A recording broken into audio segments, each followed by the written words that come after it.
Shalom. Horas. Ya, puji Tuhan Bapak Ibu Saudara. Luar biasa pelayanan hamba-hambanya hari ini. Di tematik berikutnya, saya tidak tahu suku apa nanti akan dikabari.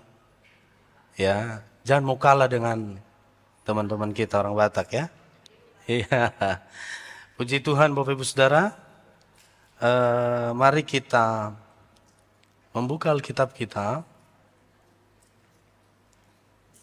di dalam Keluaran pasal 3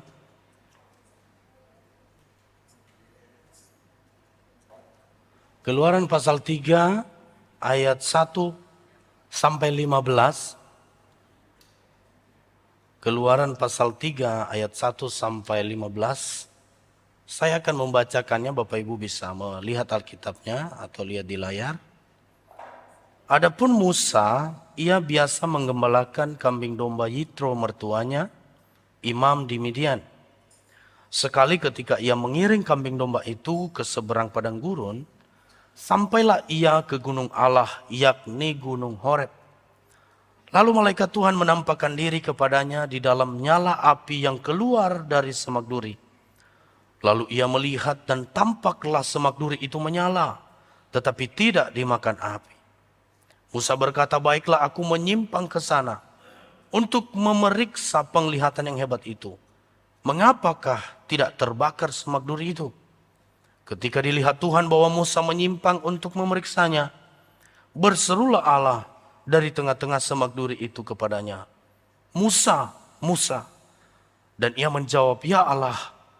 Lalu ia berfirman, janganlah datang dekat-dekat, tanggalkanlah kasutmu dari kakimu, sebab tempat di mana engkau berdiri itu adalah tanah yang kudus. Lagi ia berfirman, akulah Allah ayahmu, Allah Abraham, Allah Ishak dan Allah Yakub. Lalu Musa menutupi mukanya sebab ia takut memandang Allah. Dan Tuhan berfirman, aku telah memperhatikan dengan sungguh kesengsaraan umatku di tanah Mesir, dan aku telah mendengar suara mereka yang disebabkan oleh pengerah mereka. Ya, aku mengetahui penderitaan mereka. Sebab itu aku telah turun untuk melepaskan mereka dari tangan orang Mesir dan menuntun mereka keluar dari negeri itu ke suatu negeri yang baik dan luas.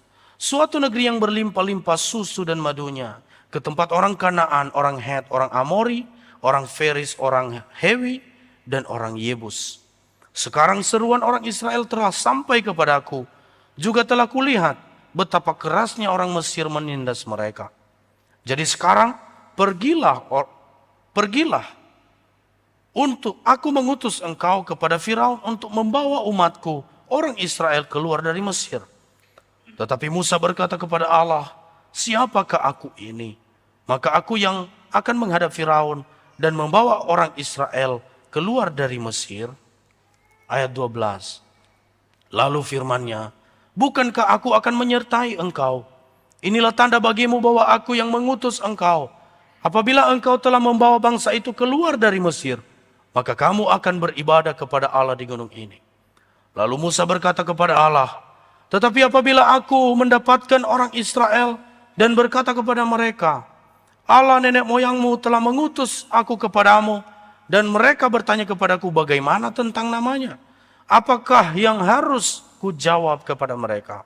Firman Allah kepada Musa, aku adalah aku. Lagi firman-Nya, begini kau katakan kepada orang Israel itu, akulah aku telah mengutus aku kepadamu. Selanjutnya berfirmanlah Allah kepada Musa, beginilah kau katakan kepada orang Israel, Tuhan Allah nenek moyangmu, Allah Abraham, Allah Ishak dan Allah Yakub telah mengutus aku kepadamu, itulah namaku untuk selama-lamanya, dan itulah sebutanku turun-temurun. Bapak Ibu Saudara yang dikasihi Tuhan, tema yang diberikan oleh PGI yaitu aku adalah aku. Mungkin bagi kita mulai berpikir ini temanya maksudnya bagaimana? Aku adalah aku. Nah, saudara-saudara yang dikasihi Tuhan, kalau kita perhatikan Keluaran pasal 2 ini, pasal 3 ini, di sana kita melihat mulai dari ayat 1 sampai 3, kita perhatikan di sana Musa biasa menggembalakan kambing domba milik mertuanya. Jadi pekerjaannya ini adalah seorang penggembala kambing domba milik mertuanya, bukan milik dia. Nah, di ayat yang kita baca tadi, di sana menjelaskan kepada kita bahwa Tuhan menampakkan diri kepadanya dalam nyala api yang keluar dari semak duri. Ini dia sedang pergi menggembalakan kambing domba, lalu tiba-tiba di semak duri ada nyala api. Nah, kalau kita lihat di sana tadi, bahwa semak duri menyala, duri itu yang menyala itu, yang ada api di situ, tetapi semak duri itu tidak terbakar. Ya, tidak terbakar. Lalu Musa memeriksa penglihatan yang hebat itu, mengapa tidak terbakar semak duri itu? Singkat ceritanya, pada waktu itu Musa pergi mengembalakan kambing domba, tiba-tiba ada semak duri yang terbakar. Bukan terbakar. Ada semak duri yang ada api di sana, tapi semak durinya tidak terbakar. Ini sesuatu yang aneh. Ya, Bapak Ibu, misalkan sedang berjalan, tiba-tiba ada satu bunga atau semak duri yang Bapak Ibu lihat tiba-tiba ada api di sana, tapi semak durinya atau bunganya tidak terbakar. Itu yang terjadi pada saat itu. Lalu Musa mulai heran, kenapa ada api di semak duri itu, tapi kenapa tidak terbakar? Ini sesuatu yang aneh. Makanya Musa memeriksa penglihatan itu. Dikatakan di sana, di ayatnya yang ketiga. Musa berkata, baiklah aku menyimpang ke sana untuk memeriksa penglihatan yang hebat itu. Mengapa tidak terbakar semak duri itu? Lalu Tuhan berseru kepada Musa. Di ayat 4-6 dikatakan di sana. Berserulah Allah dari tengah-tengah semak duri itu kepadanya, Musa, Musa, dan ia menjawab, ya Allah. Coba kalau kita bayangkan Bapak Ibu Saudara, di semak duri ada yang bersuara di sana. Ya, ada yang bersuara. Mungkin saya kasih contoh yang lebih praktis. Di bunga ini yang ada di bawah ini, ada api, bunganya tidak terbakar, tiba-tiba ada suara. Kalau tengah malam itu mungkin Bapak Ibu sudah lari kali ya. Ini apa-apaan ini? Ada suara di semak duri. Tiba-tiba ada suara, ada api nggak terbakar. Musa melihat ini. Tetapi ketika Tuhan berseru di sana, ketika ada suara, dikatakan di sana Musa, Musa, dan ia menjawab, ya Allah.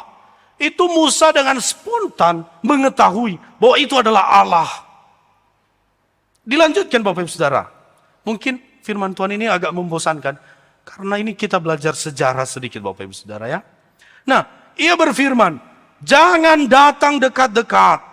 Tanggalkanlah kasutmu dari kakimu, sebab tempat di mana engkau berdiri adalah tanah yang kudus. Setelah Musa mengatakan, ya Allah, maka Tuhan berkata, jangan dekat-dekat. Ya, tanggalkan kasutmu. Kasutmu itu adalah tempat, kalau kita istilahkan sekarang ya, sepatu atau sandal gitu. Tanggalkan, lepaskan kasutmu, tanggalkan sepatu atau sandal pada saat itu. Sebab tempat di mana engkau berdiri adalah tanah yang kudus. Ya. Lagi ia berfirman, akulah Allahmu, Allah ayahmu, Allah Abraham, Ishak, dan Allah Yakub. Lalu Musa menutupi mukanya sebab ia takut memandang Allah. Coba lihat Bapak Ibu Saudara di sini, betapa kudusnya Allah itu. Ya. Di sini kalau kita bisa membayangkan, dia melepaskan kasutnya, lalu dia menutupi mukanya, lalu dia menghadap kepada Allah. Karena dia adalah Allah yang kudus. Saudara, beberapa hari ini saya berdiskusi dengan anak-anak didik saya. Saya Kebetulan dalam seminggu ada 1-2 kali mengajar lah di STT. Lalu kami membahas tentang cara berpakaian di dalam gereja. Ini muncul pro dan kontra. Cara berpakaian di dalam gereja, di satu pihak orang mengatakan bahwa kita harus mengikuti tren.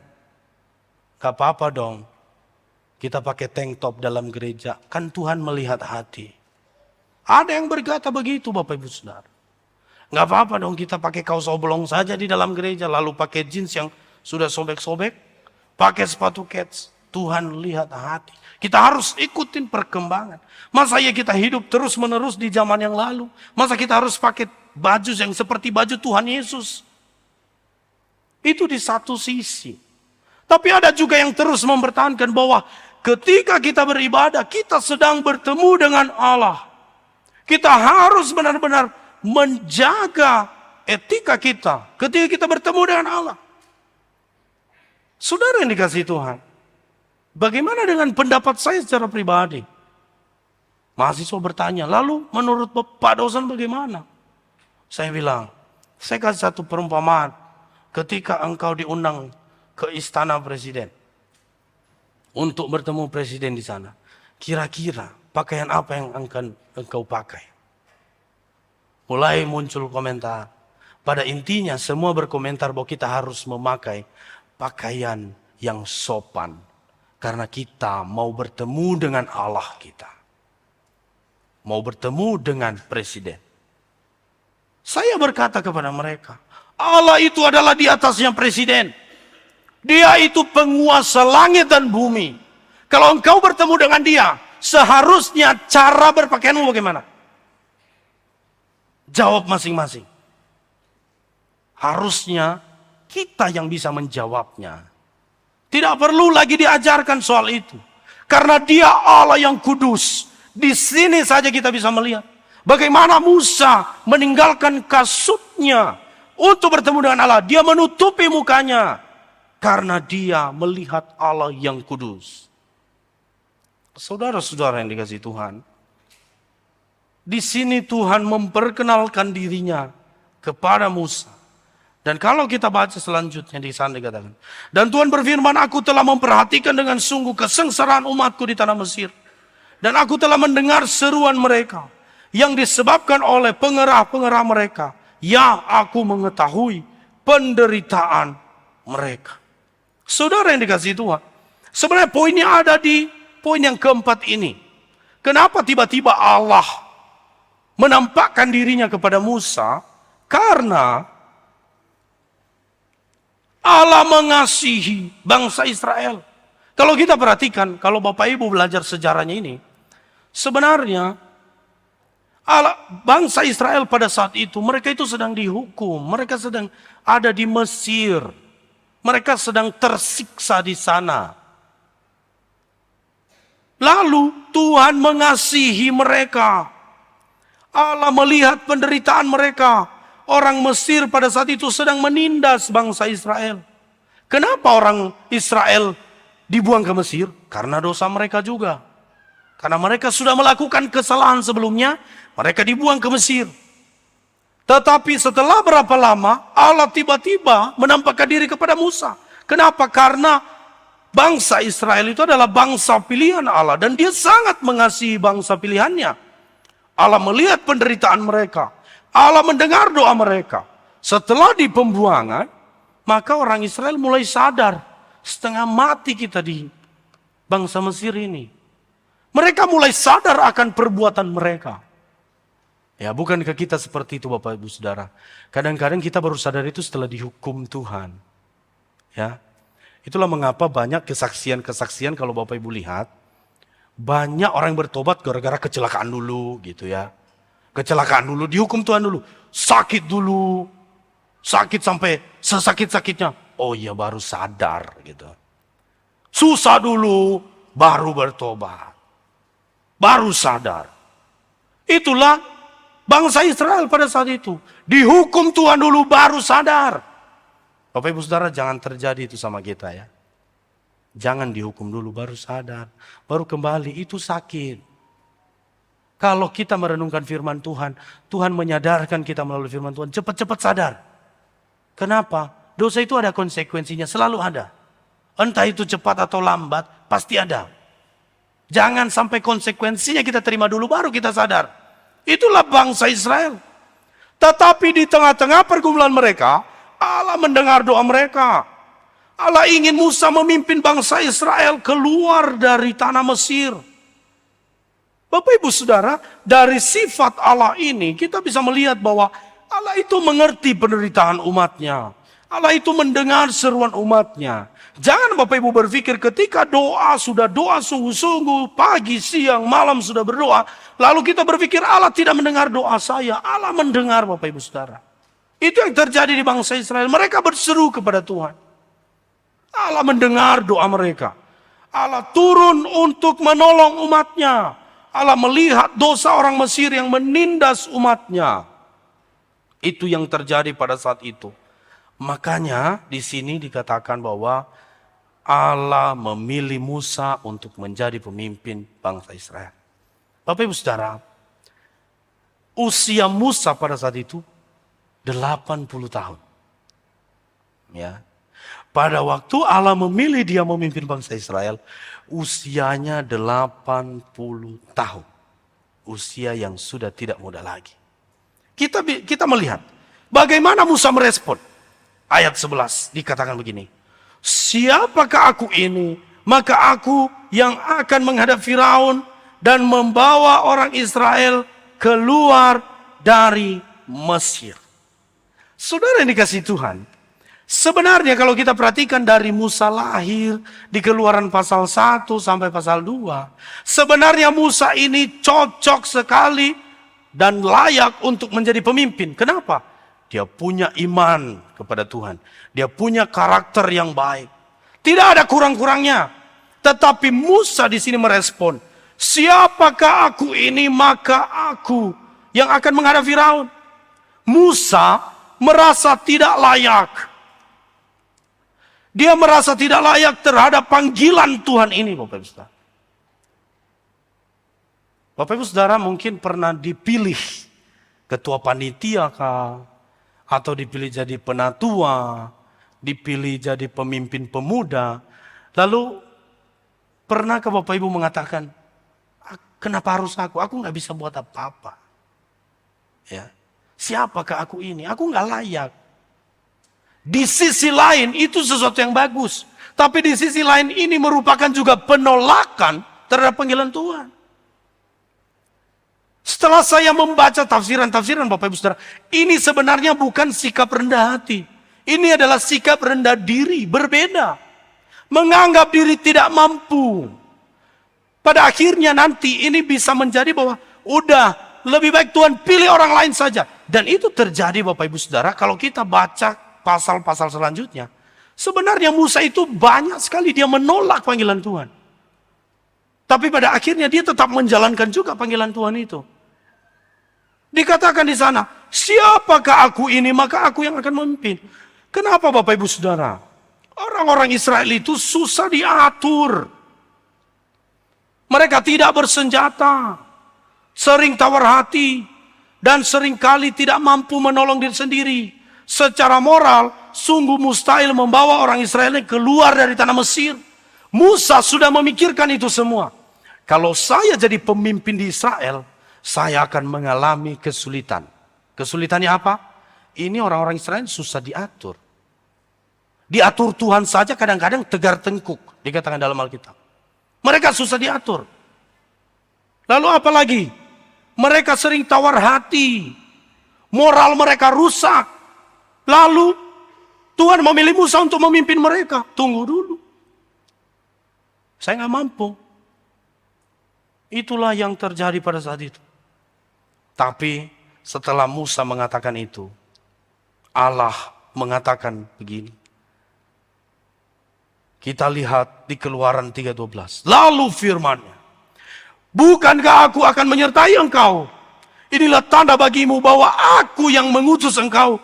Apabila engkau telah membawa bangsa itu keluar dari Mesir, maka kamu akan beribadah kepada Allah di gunung ini. Saudara yang kasih Tuhan, Di panggilan Allah yang pertama kepada Musa, di sini Musa mengatakan, siapakah aku ini? Dia sebenarnya secara tidak langsung menolak panggilan itu. Lalu Tuhan berkata apa?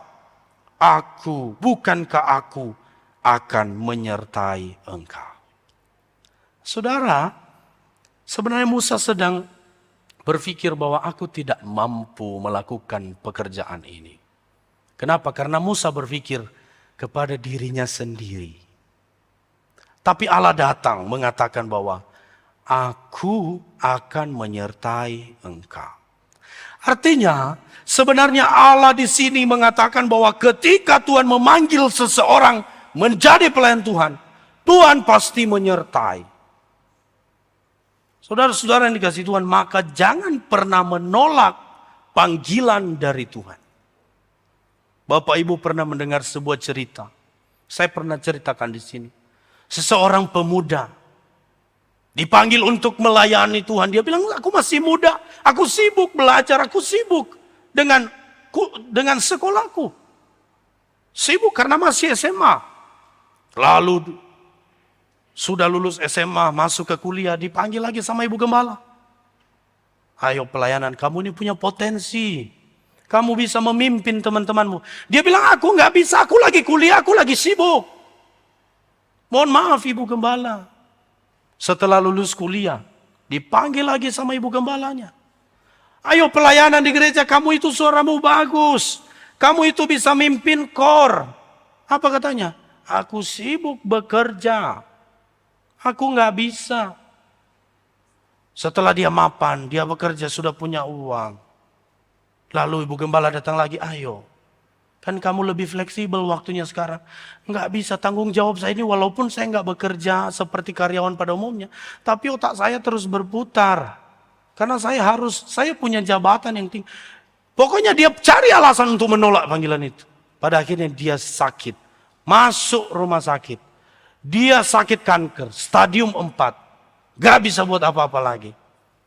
Lalu pendeta datang ke rumah sakit. Dia membawa bunga yang sudah layu. Dia taruh di atas meja. Lalu berbincang kepada pemuda itu. Pemuda itu sungguh sedih sekali. Dan dia mengatakan kepada Pak Pendeta. Pak Pendeta, kalau saya sembuh, saya berjanji, saya akan melayani Tuhan. Lalu Pak Pendeta dengan senyum mengatakan, iya, kita doakan. Pak Pendetanya pergi. Pas buka pintu, pemuda itu teriak kepada Pak Pendeta, saya mau tanya. Kenapa Pak Pendeta kasih saya bunga yang sudah layu? Pak Pendeta lalu mulai menjelaskan. Boleh saya berbicara? Lalu mulailah pendeta itu bicara. Kamu masih ingat dulu? Kamu masih SMA? Suruh pelayanan, kamu bilang sibuk. Masih ingat dulu kuliah? Suruh pelayanan, gak mau, sibuk kuliah. Setelah lulus kuliah disuruh pelayanan. Saya sibuk bekerja. Sudah bekerja, sudah mapan. Apalagi? Sibuk terus. Lalu sekarang ketika engkau sudah sakit stadium 4 begini, kamu mau melayani Tuhan? Kenapa enggak dari dulu? Kamu buat tawar-menawar sama Tuhan. Kalau saya sembuh, saya akan melayani Tuhan. Kamu sedang memberikan bunga yang sudah layu kepada Tuhan. Saudara-saudara yang dikasihi Tuhan, cerita ini sebenarnya menggambarkan orang-orang yang sering menolak pelayanan. Bapak Ibu Saudara, kita punya potensi. Kalau Tuhan sudah berikan potensi itu, layani Tuhan. Enggak usah takut. Tuhan pasti menyertai. Itu yang dirasakan oleh Musa pada saat itu. Siapakah aku? Ini aku enggak sanggup. Tuhan ada di belakang kita, menyertai pelayanan kita. Kalau kita mengandalkan sendiri diri kita, ini enggak mampu memang. Seakan-akan di sini, Musa ini meragukan kuasa Tuhan. Maka dalam pelayanan kita, kita harus percaya bahwa Allah lah yang menyertai pelayanan kita. Ada jaminan hidup bersama dengan Tuhan. Penyertaan Tuhan membuang rasa takut kita. Jadi kalau Bapak Ibu Saudara punya suara bagus, kalau Pak Rina sebagai penatua mengatakan singer, siap. Amin. Bapak Ibu Saudara, Jangan kita menolak panggilan Tuhan. Saya senang sekali dengan adik-adik penari ini. Perasaan waktu saya sampai di POK ini dulu, mereka ini masih kecil-kecil. Ya, bahkan ada di antara mereka dulu yang saya gendong. Ini udah besar, udah melayani Tuhan, luar biasa. Bukankah kita bangga sebagai orang tua, sebagai orang-orang yang sudah tua di gereja ini, yang melihat pertumbuhan gereja ini, luar biasa. Melayani Tuhan itu Bapak Ibu Saudara, gak harus di sini, di atas ini juga. Ya, bisa di sini, di bawah sini, bisa di depan penerima tamu. Jangan anggap remeh penerima tamu. Nyapu-nyapu gereja, emang itu bukan pelayanan, itu juga pelayanan. Maka kalau dibilang kamu pelayanan, aku gak bisa apa-apa, bisa. Ngetik-ngetik warta juga bisa.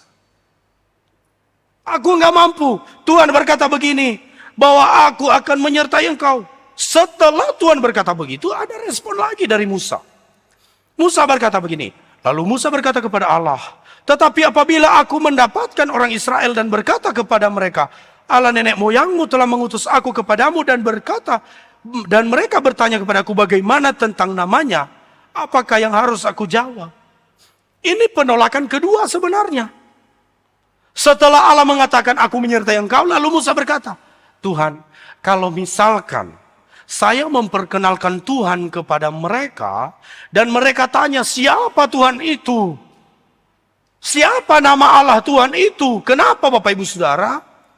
Karena di bangsa Israel ada banyak Allah-Allah asing. Ada banyak penyembahan-penyembahan berhala dan mereka sebut itu Allah. Konteks pada zaman itu. Lalu Tuhan berkata kepada, kenapa Bapak Ibu Saudara? Kalau kita lihat di sini, sebelum kita melihat bagaimana Tuhan menjawab Musa lagi, sebenarnya akan ada kesulitan dalam menjawab pertanyaan-pertanyaan bangsa Israel. Musa sudah memprediksi. Musa sudah prediksi, kalau saya jadi pemimpin di Israel ini, saya akan menghadapi orang-orang yang sulit diatur. Saya akan harus menjawab pertanyaan-pertanyaan dari bangsa Israel ini. Lalu dia berkata kepada Tuhan itu, bagaimana aku harus jawab kepada mereka? Lalu Allah menyatakan namanya. Kita lihat di sana. Keluaran 3 ayat 14. Firman Allah kepada Musa, aku adalah aku. Lagi firmannya, beginilah kau katakan kepada orang Israel, akulah aku, telah mengutus engkau. Sebenarnya aku adalah aku ini dalam bahasa Ibrani-nya adalah, sebenarnya menjelaskan di sana adalah aku adalah Yahweh. Aku adalah Allah yang sesungguhnya. Yahweh. Bahwa ia kekal. Yahweh itu adalah kekal dan tidak dapat berubah. Dan selalu sama. Baik kemarin, hari ini, dan sampai selama-lamanya. Itulah Yahweh. Allah yang besar. Allah yang maha kuasa. Ia adalah Allah yang ada, dan yang sudah ada, dan yang akan datang. Kalau kita sebut Yahweh di antara bangsa Israel, mereka pasti tahu itu adalah Allah di atas segala-galanya. Saudara yang dikasihi Tuhan, inilah yang seharusnya dikatakan oleh Musa kepada bangsa Israel ketika dia memimpin. Saudara yang dikasihi Tuhan, aku adalah aku itu mengandung makna yang luar biasa, yaitu dia Allah yang peduli, dia Allah yang menyertai, dia Allah yang tidak berubah. Pada hari ini kita belajar dari dua sisi. Yang pertama dari sisi bangsa Israel yang sedang dihukum, dan yang kedua adalah dari sisi Musa yang dipanggil untuk menjadi pelayannya. Dari sisi bangsa Israel yang dihukum di Mesir, kita harus percaya Bapak Ibu Saudara. Ketika mereka mengalami penderitaan, mereka berdoa kepada Tuhan. Tuhan jawab. Engkau yang sedang mengalami kesusahan, penderitaan saat ini, sakit, penyakit, apapun itu, berserulah kepada Tuhan. Tuhan lihat, Tuhan peduli, dan Tuhan pasti memberikan yang terbaik bagi kita. Karena Dia Allah yang penuh kasih. Dia Allah yang peduli. Dia Allah yang menyertai. Dia Allah yang tidak pernah berubah. Apapun pergumulan kita, jangan pernah berubah setia pada Tuhan. Kalaupun saat ini kita sedang mengalami hukuman Tuhan, tidak apa-apa. Tidak ada dosa yang sangat besar yang tidak bisa diampuni oleh Tuhan. Datang kepadanya, Dia akan menerima engkau apa adanya. Amin. Dari sisi panggilan, kalau kita dipanggil seperti Tuhan memanggil Musa, kalau kita dipanggil untuk menjadi pelayan Tuhan, jangan pernah menolak panggilan Tuhan. Kenapa? Karena Tuhan menyertai. Dialah yang memanggil, Dia juga Allah yang menyertai kita semua. Buat para pelayan-pelayan Tuhan yang sudah melayani, tetap pada komitmen kita untuk melayani Tuhan. Ingat baik, kita bukan sedang melayani untuk mendapat pujian-pujian dari manusia. Kita sedang melayani Tuhan dan Tuhanlah yang memperhitungkan apa yang kita lakukan. Kiranya firman Tuhan ini dapat memberkati kita semua. Mari kita siapkan hati kita untuk masuk dalam perjamuan kudus pada hari ini.